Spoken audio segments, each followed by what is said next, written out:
IBPS POയുടെ result വന്നു. അപ്പോൾ എല്ലാവരുടെയും റിസൾട്ട് നോക്കി കാണുമല്ലോ. എൻ്റെ റിസൾട്ട് ഇതാണ് കേട്ടോ. ഞാൻ ഇത്തവണ പ്രിലിംസ് ക്ലിയർ ആയില്ല.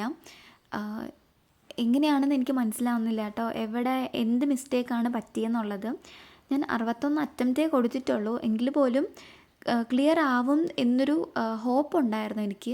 കഴിഞ്ഞ വർഷമായാലും ഞാൻ എല്ലാ പ്രിലിംസും ബാങ്ക് എക്സാമിൻ്റെ തന്നെ എല്ലാ പ്രിലിംസും ക്ലിയർ ആയതായിരുന്നു.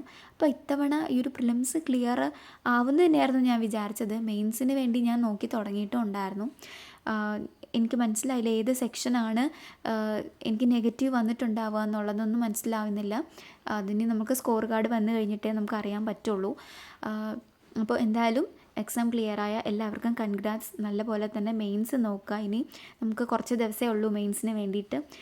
ഇനി ക്ലിയർ ആവാത്ത ആൾക്കാരാണെങ്കിലും വിഷമിക്കേണ്ട. നമ്മുടെ മുന്നിൽ ഇനി ഒരുപാട് എക്സാം ഉണ്ട്. നാളെ നോക്കുകയാണെങ്കിൽ ഒരുപാട് പേർക്ക് SBI ക്ലർക്ക് പ്രിലിംസ് ഉണ്ട്.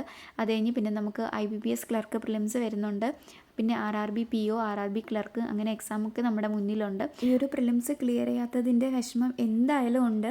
പക്ഷെ അത് മനസ്സിൽ വെച്ചിട്ടിരിക്കാൻ നമുക്ക് പറ്റില്ലല്ലോ. കാരണം ഇത് നമ്മുടെ മനസ്സിലിരുന്ന് കഴിഞ്ഞാൽ വീണ്ടും നമ്മുടെ ആ ഒരു കോൺഫിഡൻറ്റ് അങ്ങ് പോവും. കോൺഫിഡൻസ് ലെവൽ കുറയും. അടുത്ത എക്സാമിന് വേണ്ടി പ്രിപ്പയർ ചെയ്യാനുള്ള മനസ്സിൽ അയ്യോ മടുത്ത് ഇത്രയും നാളായില്ലേ എന്നൊക്കെ പല ഫീലിങ്സും വരും കേട്ടോ.